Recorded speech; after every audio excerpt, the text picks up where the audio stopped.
Insegurança. Pais e alunos de escola em Varginha estão com medo de assaltos nas saídas das aulas. Eles veem o uniforme do colégio e já, associam, sei lá, e querem roubar os meninos.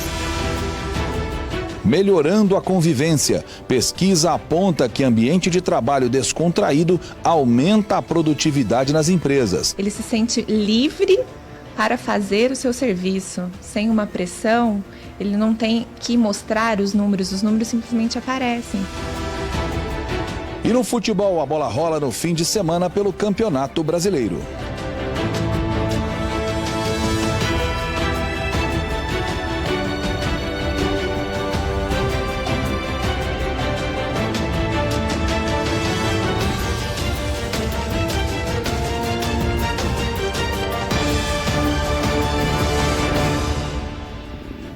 Olá, boa noite para você. Assaltos a estudantes perto de uma escola particular em Varginha têm deixado pais preocupados.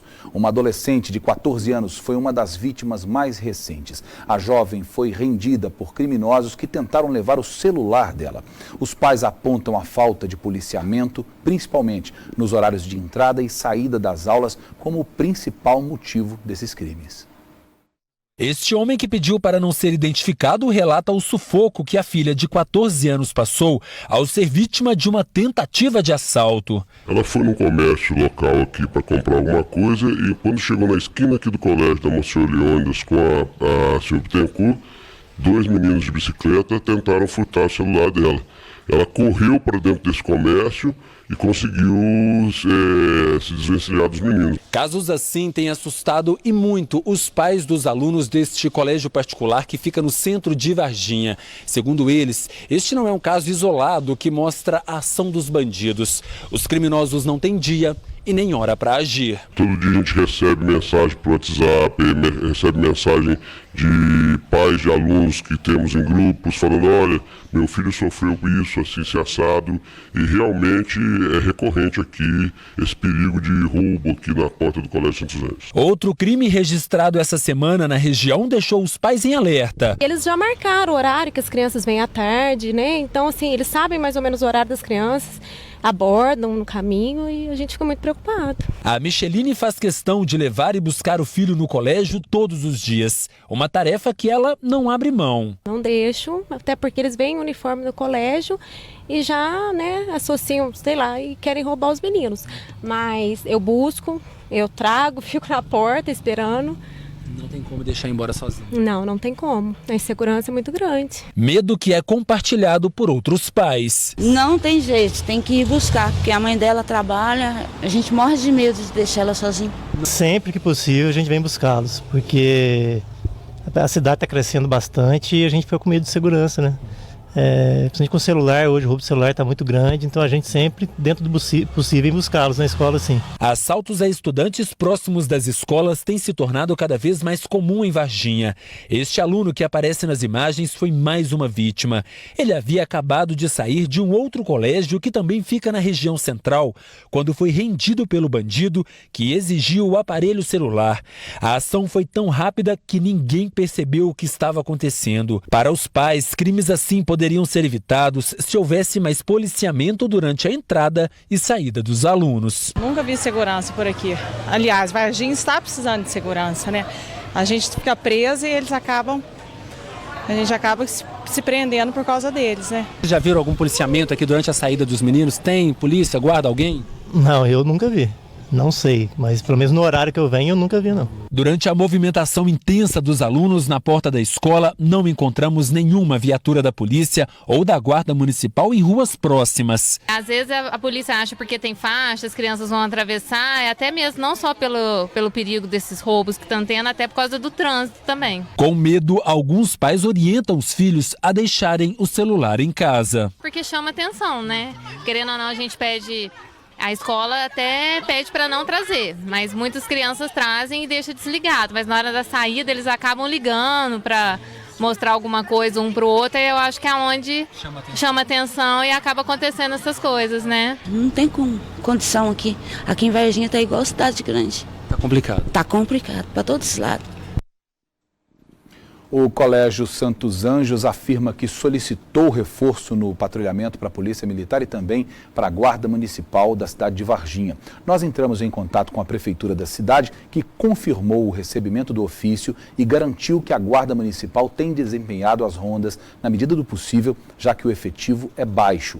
Já a Polícia Militar informou que faz policiamento em toda a cidade de Varginha, incluindo as áreas onde há escolas, tanto públicas como privadas. A Polícia Militar disse ainda que tem atuado nas instituições e no entorno das instituições por meio da Patrulha de Policiamento Escolar, o PROERD, a Motopatrulha, a Base Comunitária Móvel e a Patrulha de Prevenção Ativa. Sobre o furto do celular citado na reportagem, que teria ocorrido no início da semana, a Polícia Militar informou que não foi encontrado nenhum boletim de ocorrência com esse registro, o que é natural. A gente sabe.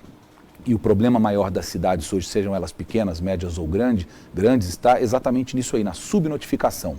O governo diz que o número de crimes violentos diminuiu, mas ele diminuiu porque as pessoas estão denunciando menos também. Elas estão com menos esperança de que o problema delas seja resolvido. A escola faz o que pode, orienta, e tem que fazer isso mesmo. Não pode fingir que não está acontecendo nada, porque os pais dos alunos estão sentindo que a insegurança está aumentando. E a Polícia Militar tem que responder a essa demanda da forma adequada. Não é só dizer que faz policiamento, a gente sabe que faz, mas tem que fazer direito, né? Os pais têm direito de se sentir seguros. Em Uberlândia, no Triângulo Mineiro, um comerciante teve prejuízo nesta madrugada. Acompanhe. Uma loja de bicicletas foi invadida por criminosos esta madrugada em Uberlândia. Várias bicicletas, acessórios, equipamentos e dinheiro foram furtados. O prejuízo foi de mais de R$600 mil.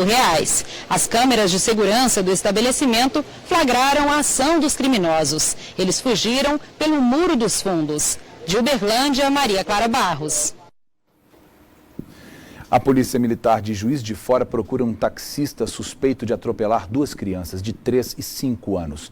Depois do acidente, ele fugiu e ainda não foi identificado.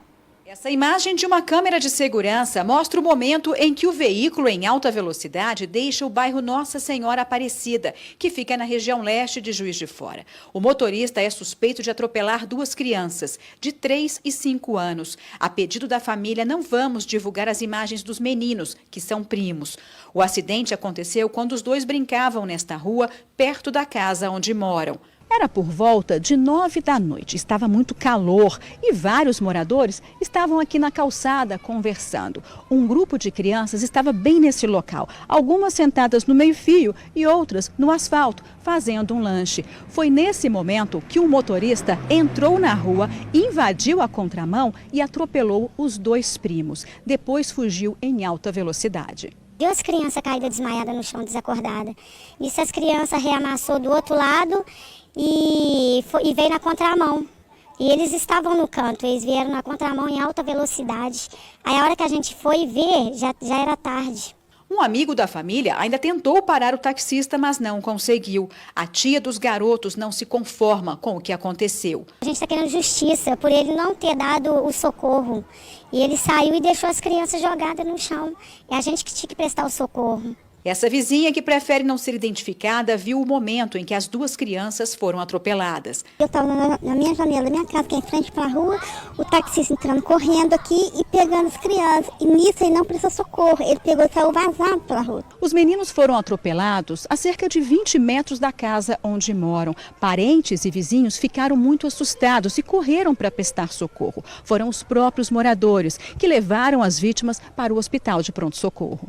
Muito preocupada porque um está lá, fazer cirurgia e o outro está lá em estado grave. O suspeito do atropelamento ainda não foi identificado. Segundo a polícia, fugir do local sem prestar socorro pode complicar a situação do motorista.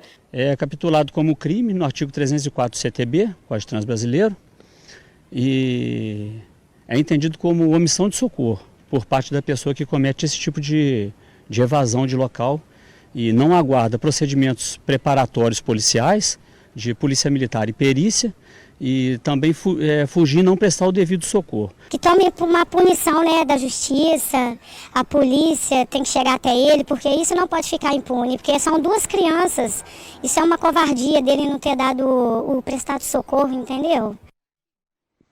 Esse tipo de crime no Brasil, esse tipo de coisa no Brasil vai diminuir um pouquinho quando começar a ser considerado tentativa de homicídio e não só omissão de socorro.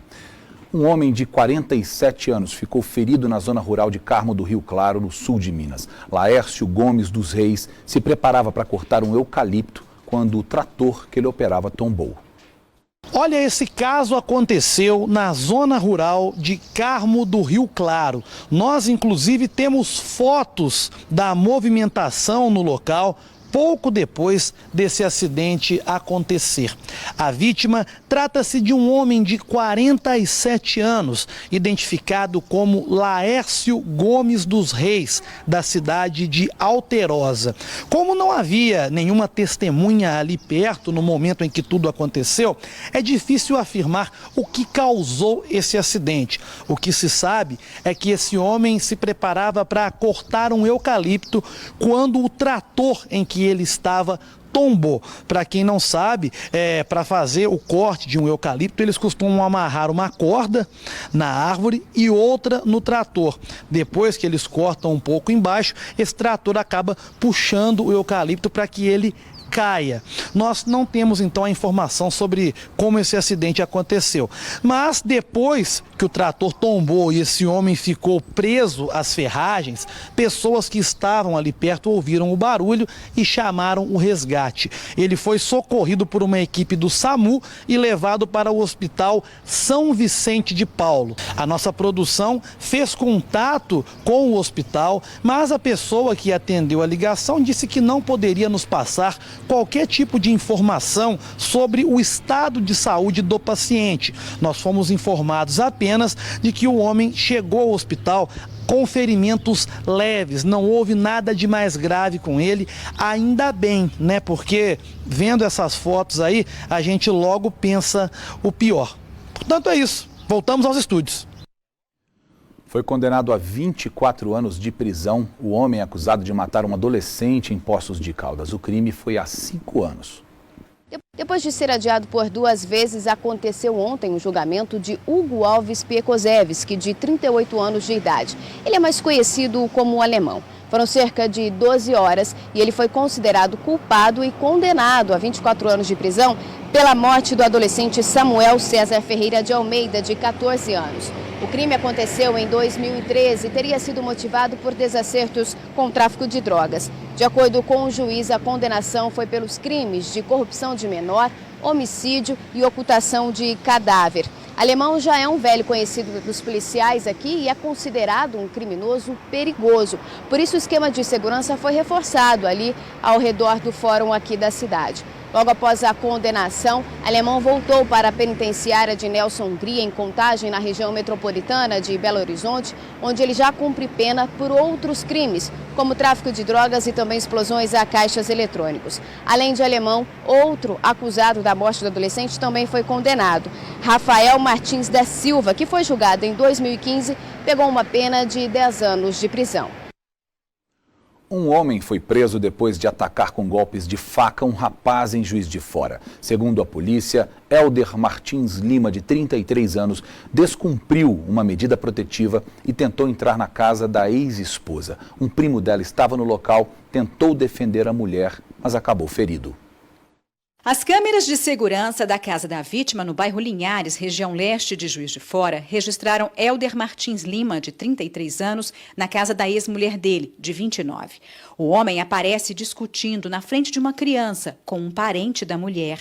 Em outro dia, ele foi flagrado pulando o portão e, pouco depois, usando um pedaço de madeira para tentar virar ou desligar o equipamento de segurança. Quando consegue, ele vai até um dos carros da família, se abaixa e, em seguida, pula o portão e foge. A atendente de telemarketing não deu entrevista, mas conversou por telefone com a nossa equipe. Ela explicou que conheceu o ex-marido quando os dois trabalharam juntos, em 2011. Mesmo achando estranho o comportamento, às vezes agressivo, do namorado, ela se casou com ele 2 anos depois. O casal teve 2 filhos. Em 2016, cansada do comportamento agressivo, ela decidiu pedir o divórcio. A ameaçada ficou assustada e decidiu retomar o o relacionamento. Como as ameaças continuaram e quase sempre na frente dos filhos, ela decidiu terminar mais uma vez aquele relacionamento abusivo. Foi então que as ameaças pioraram. Em conversas telefônicas gravadas pela família da vítima, algumas ameaças são claras. Não vou deixar em paz ela também, não. Falou? Eu tô com os documentos dela, tô com o documento do carro, entendeu? E fora outras coisas que vocês não estão ligados. As ameaças e ofensas também foram feitas por mensagens pelo WhatsApp. Segundo a vítima, o ex-marido queria de todas as formas reatar o relacionamento. Ele chegou a furar os pneus dos carros de parentes dela. A atendente conta que quando decidiu cumprir a ameaça de morte, Hélder teve o cuidado de desligar o medidor para cortar a energia elétrica e impedir que as câmeras de segurança da casa registrassem a presença dele. Um homem de 40 anos, que é casado com a prima da vítima, viu o que estava acontecendo e foi tomar satisfações. Ele acabou sendo esfaqueado enquanto brigava com Hélder. Hélder foi preso no mesmo dia pela Polícia Militar por descumprir medida protetiva. Ele negou ter tentado matar a ex-mulher e o parente dela. Eu não levei faca, aquela faca estava lá. Eu não fico andando passeando com faca. Segundo a delegada, mesmo preso, Hélder insistiu nas ameaças e a Delegacia de Mulheres pediu a prisão preventiva, que foi liberada pela Justiça. Ele vai responder por descumprimento de medida protetiva, por todas as ameaças que ele perpetrou contra a vítima, lesão corporal e principalmente pela tentativa de homicídio, em relação ao primo da vítima.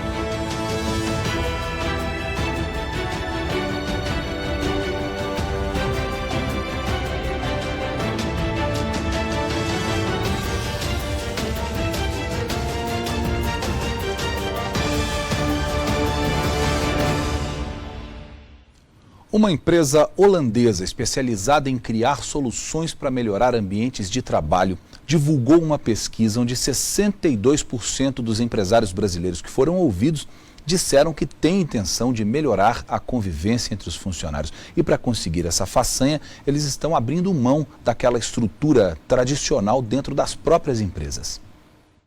Nesta agência de publicidade, o ambiente é bem descontraído e vai desde a decoração até o convívio entre os funcionários. Depois do almoço, a Daiane até aproveita a sobremesa assim mesmo, na mesa de trabalho, junto com os colegas. Isso faz toda a diferença também, porque aquele lugar muito quadrado, às vezes te prende muito. Então, quando você tem um lugar que você tem uma liberdade, que você tem um conforto, você consegue ficar mais calmo, mais tranquilo, para você também trabalhar, Bruno é o DJ da galera. A playlist cheia de histórias fica sob os cuidados dele.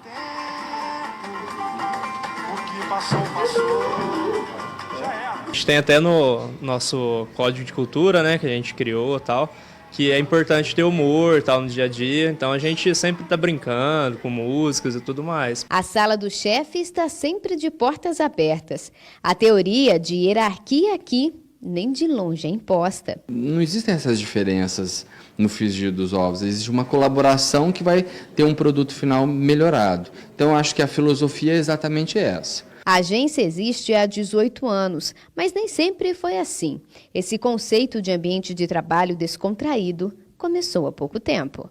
Qualquer empresa, ela sempre teve aquele modelo clássico, de um organograma fechado, uma diretoria, colaboradores lá embaixo, e uma agência, ela já tem na sementinha dela quebrar paredes e paradigmas. Então, acho que é bacana a gente pensar neste novo conceito atual. E a ideia de criar esse ambiente tão descontraído deu tão certo que eles já planejam uma nova reforma aqui na agência.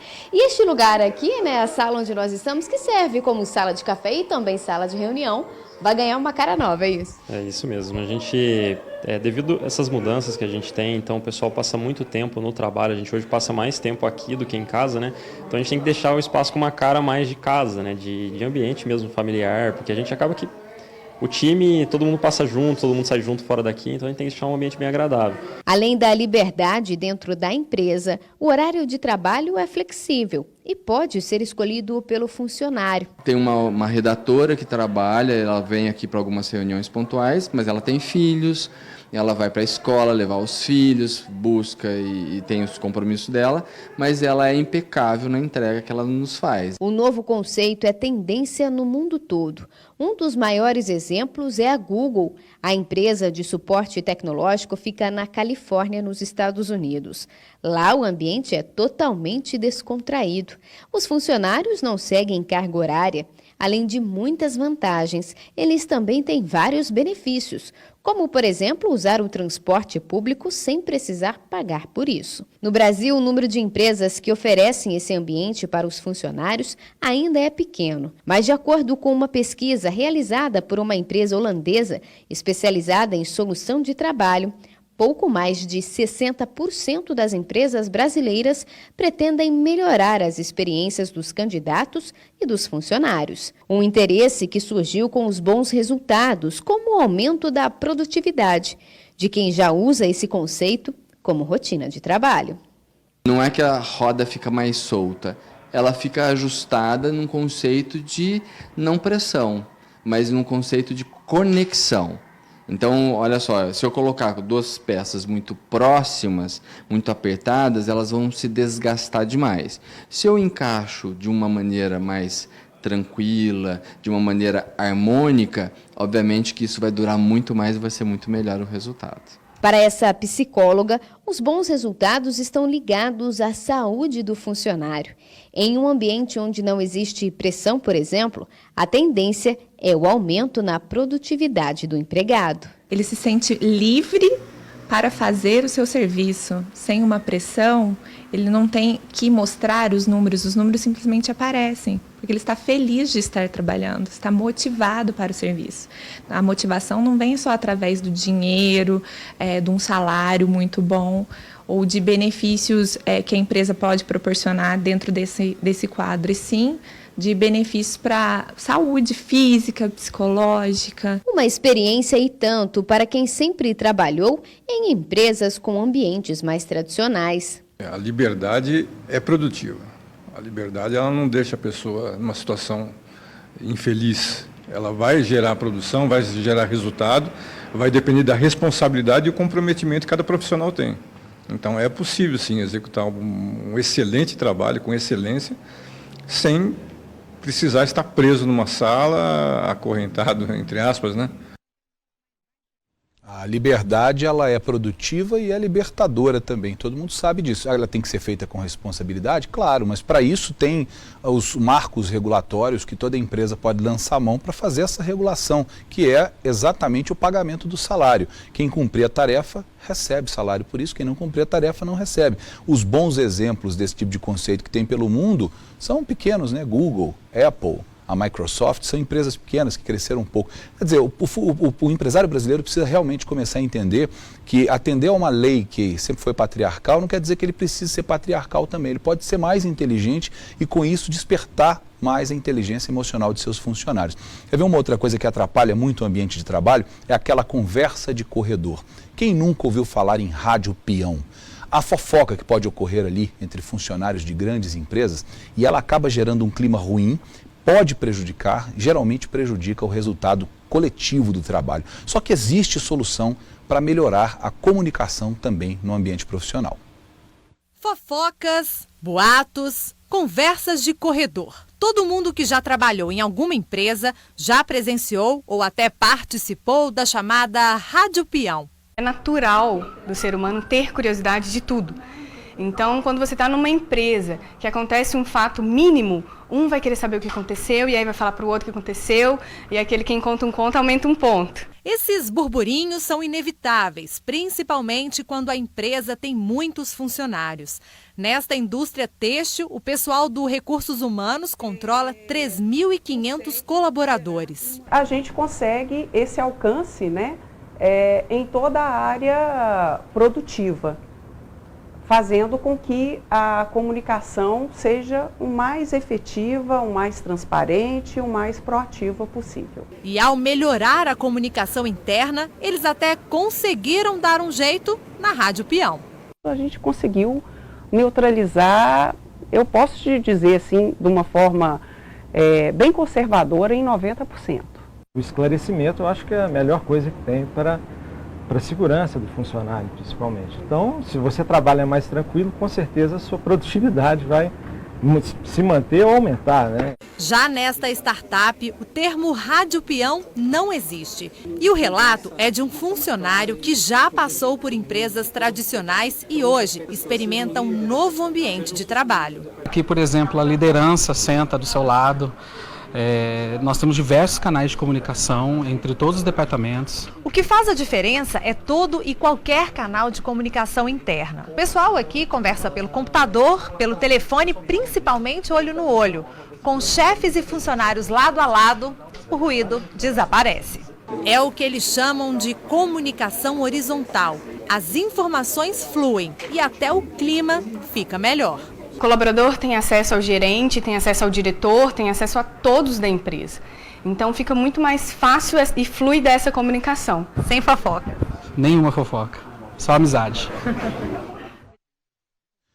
Muito bem, antes de chamar o intervalo, eu quero lembrar a você que está em casa, me dando o prazer de sua companhia, de participar conosco da promoção Muito Mais Prêmios, que é uma promoção exclusiva da Rede Mais para quem nos acompanha no Sul, no Norte e na Zona da Mata de Minas. O telefone já está aí no seu vídeo, você vai ligar para esse número que está aí e vai participar conosco, concorrendo a vários prêmios em dinheiro e também tendo a possibilidade de participar ao vivo aqui toda sexta-feira do programa Balanço Geral com Fabiano Tibé. Brincadeiras, você vai sair daqui também certamente satisfeita com a companhia e com a premiação que você vai receber todas as semanas. Essa promoção, Muito Mais Prêmios, dá aos telespectadores da Rede Mais R$3.000 em dinheiro e ao final da promoção, daqui a 2 meses, ela vai dar também R$50.000. Então é uma promoção legal, feita para quem está nos assistindo e eu convido você agora a ouvir o recado com Fabiano Tibé. Você ainda não ligou para a promoção Muito Mais Prêmios? Está esperando o quê? A dona Regina de Três Corações veio brincar comigo aqui nos estúdios do Balanço Geral e levou R$1.000 em dinheiro vivo na hora. Todo mundo que ligar está concorrendo também a R$3.000 por semana e a 50, eu disse R$50.000 no final da promoção. Para participar, basta ligar para o número que está na sua tela, 049 499 8401 1155. Não tem enrolação, não é pegadinha. Ligue agora mesmo e venha participar.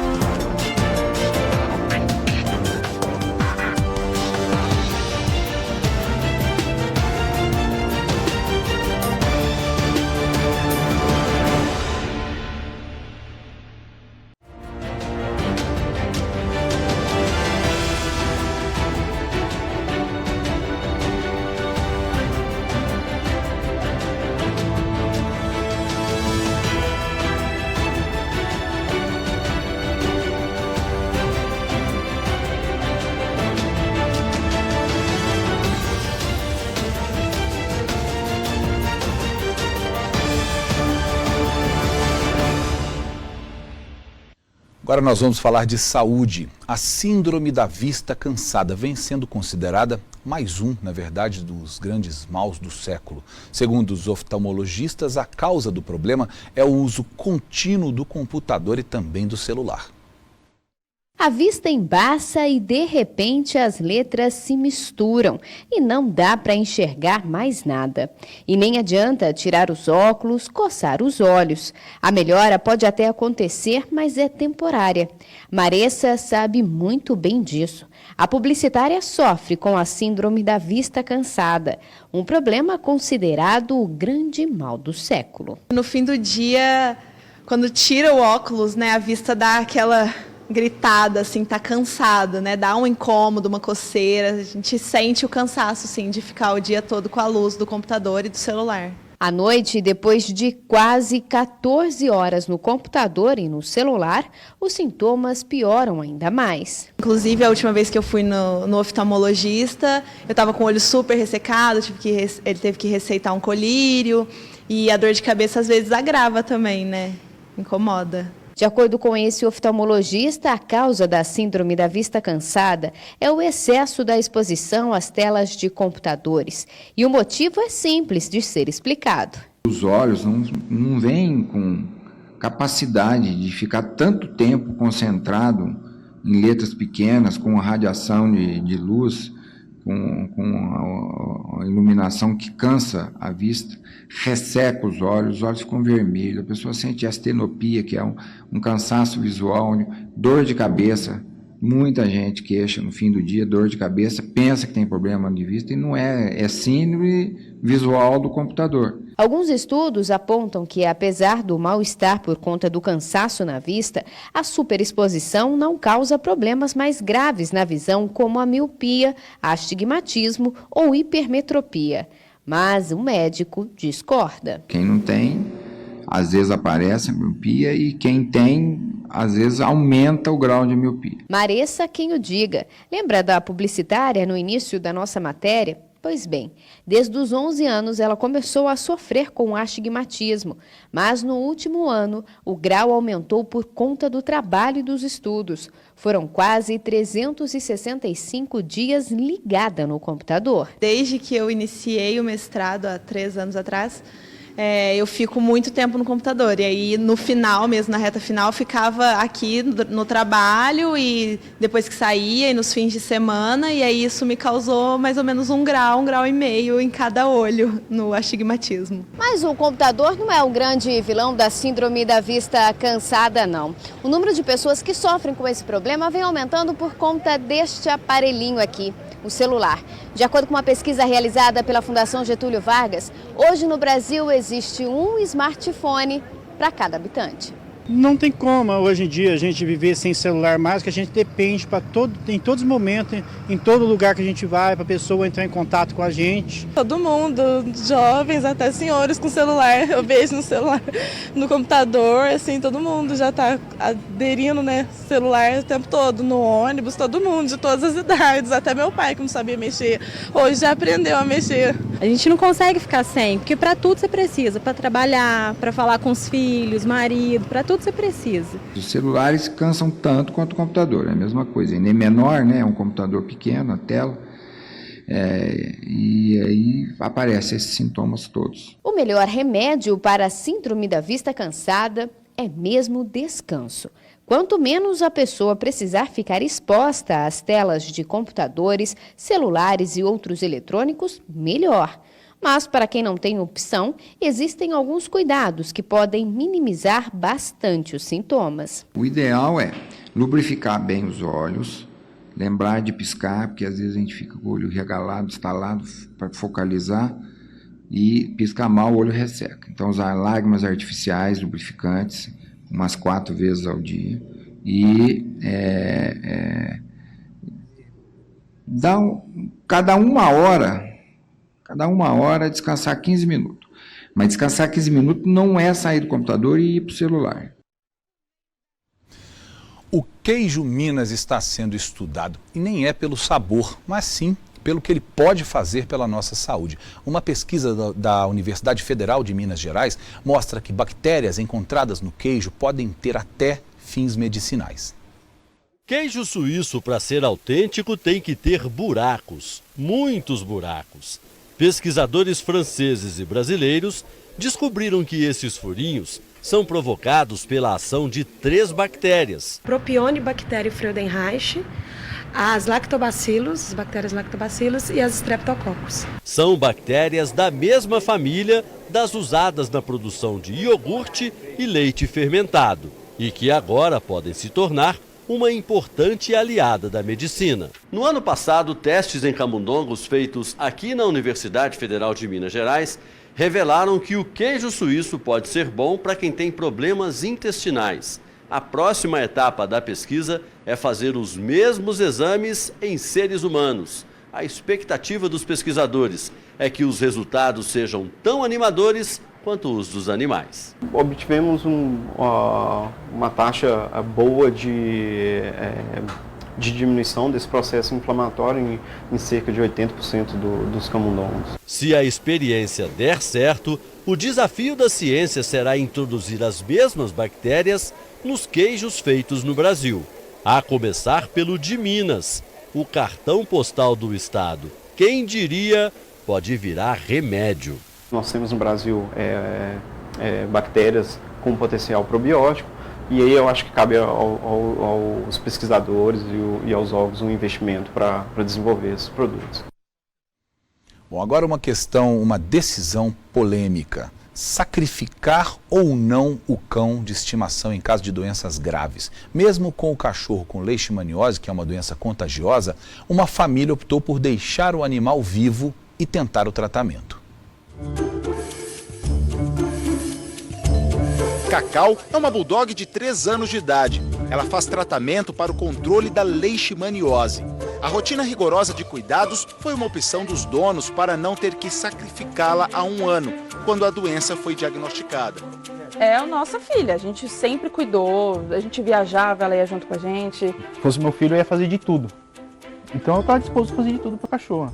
A leishmaniose visceral é uma doença transmitida pelo mosquito palha ou birigui, que ao picar introduz na circulação do hospedeiro o protozoário. Ele atinge os órgãos e pode causar diversos sintomas. Os sintomas são muito diversos, nós temos muitas vezes um quadro de anemia, perda de peso, sintomas neurológicos, locomotores, digestivos, aumento do fígado, aumento do baço. Até pouco tempo, a eutanásia era obrigatória para cães infectados, uma medida para evitar a contaminação de pessoas. Em 2016, os Ministérios da Saúde e da Agricultura autorizaram a aplicação de um medicamento que já era usado em outros países para o controle da doença em cães. Não se pode manter um animal portador da leishmaniose visceral canina sem tratamento, de maneira que ele fique, como reservatório e propiciando a disseminação da doença. Então, realmente, se não for tratado, o animal precisa ser eutanasiado. Uma questão que ainda gera polêmica. Por um lado, está a dificuldade dos donos em permitir a eutanásia do bicho de estimação. Se fosse um parente, um familiar, eu não ia deixar. E ela é um parente, ela é um familiar. Ela está aqui todo dia comigo. Ela viaja comigo, ela passeia comigo. No entanto, a doença não tem cura. O medicamento melhora os sintomas e reduz o número de protozoários no organismo, mas não os elimina. Por isso, o animal pode continuar como reservatório. A possibilidade dessa doença transmitida, ela vai ser reduzida também. No entanto, a possibilidade de transmissão da doença continua existindo. Mesmo assim, é um direito do dono optar pelo controle da doença. Cacau toma um remédio, faz exames periódicos e ainda usa coleira repelente para evitar a picada do mosquito transmissor. É um tratamento caro. A família também usa repelente várias vezes ao dia, principalmente no bebê de 8 meses. Toda vez que eu troco a fralda, dou banho, todo momento eu estou passando repelente. Se nós vamos na rua, já reforço também, então é praticamente o dia todo passando repelente. E tem sido essa rotina de passeios, pouco ela vai, a gente pouco sai com ela na rua, Que é isso, a gente sabe que é para evitar também que possa prejudicar outras pessoas, mas conversando com o médico que eu fui fazer os exames, ele falou que é muito difícil. Em caso de descumprimento da recomendação para tratamento ou eutanásia, o dono do animal pode ser responsabilizado por crime contra a saúde pública. O Código Penal prevê multa e detenção de até 1 ano por infringir a determinação para o controle de doenças graves. O rigor tem fundamento na gravidade do problema quando a doença atinge os seres humanos. E ela tem avançado pelo país. Entre 2014 e 2017, foram 3.200 casos no Brasil, com 40 mortes. Se você mantém um animal reservatório em casa, sem o tratamento, por alguma questão que você não quer eutanasiar, mas também não quer tratar, se um ente familiar seu adoece, se um vizinho adoece, de quem é a responsabilidade? Então, conviver com essa questão também, talvez seja muito pior do que aquela decisão de você, de repente, ter que deixar um ente querido, que é o seu animal. Então, isso são questões que a gente precisa trabalhar com certa cautela.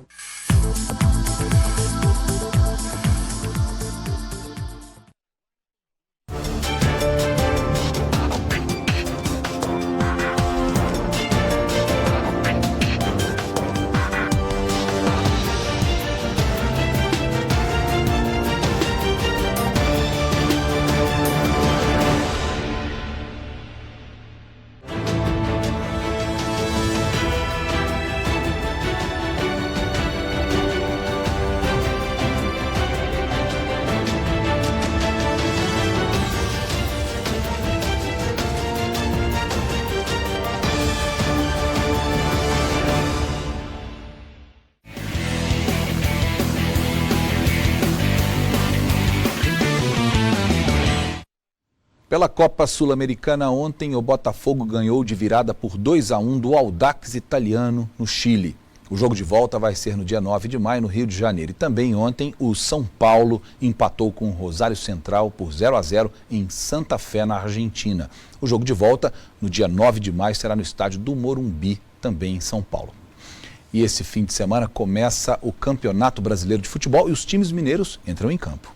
Com o término dos campeonatos estaduais no último fim de semana, começam agora os campeonatos nacionais. Com exceção da Série D, que começa só na semana que vem, neste fim de semana nós já temos jogos pelas 3 principais divisões do futebol brasileiro. Amanhã, às 4h30 da tarde, o Boa Esporte aqui de Varginha, que faz a sua estreia na Série B do Brasileiro. A partida acontece no Estádio do Café, em Londrina, contra os donos da casa. O Londrina, que no decorrer do campeonato vai contar aí com os reforços do Keirson e também do Dagoberto, 2 atacantes bastante conhecidos no futebol brasileiro. Portanto, confirmando, amanhã, 4h30 da tarde, Londrina e Boa Esporte. E a gente fala também, é claro, da elite do futebol nacional, da Série A do Brasileirão. O primeiro time mineiro a entrar em campo é o Cruzeiro, joga amanhã às 4 da tarde no Mineirão contra o Grêmio.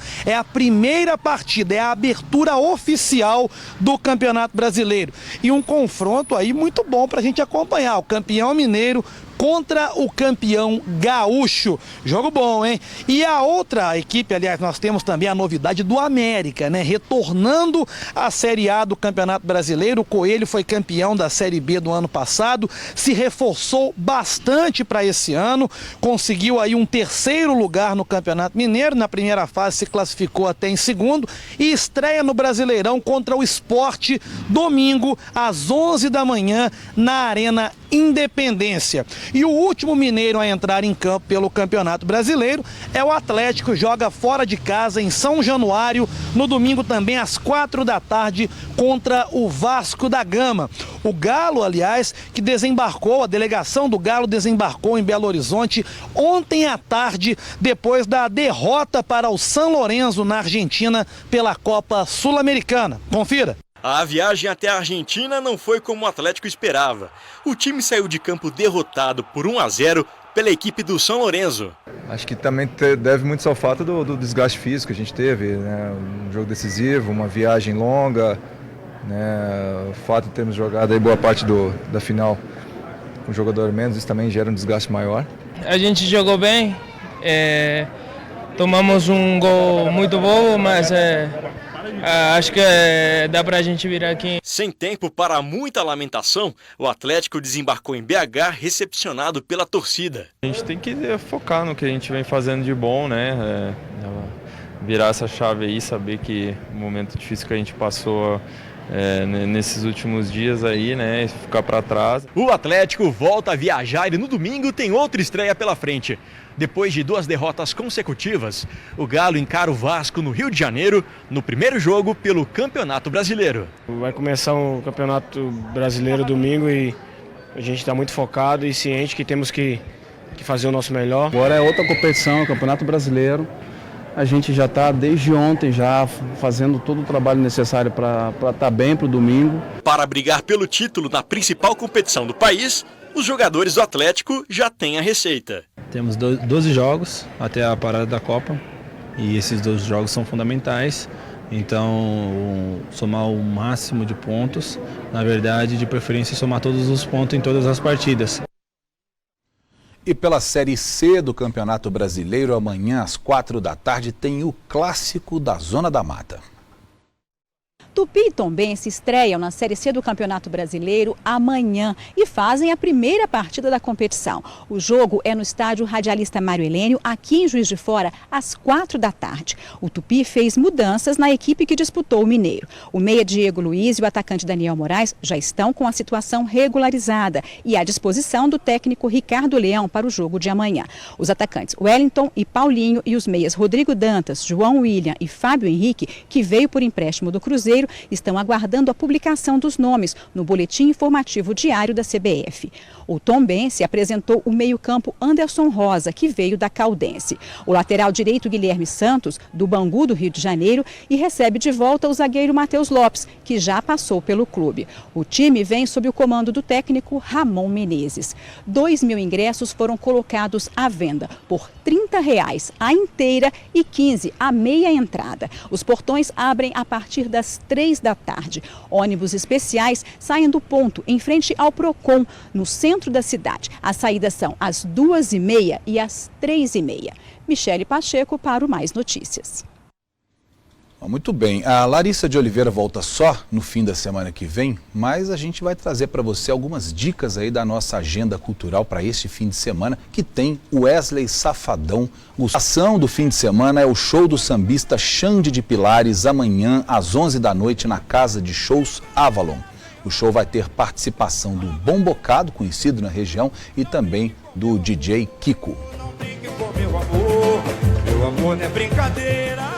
E já em Varginha, no sul de Minas, o projeto Balada Mix traz a dupla Vitor Freitas e Felipe hoje às 9 horas da noite. A dupla tem um repertório rico em funk e sertanejo e o show começa daqui a pouco às 9 horas da noite no Apalusa Clube, na cidade de Varginha.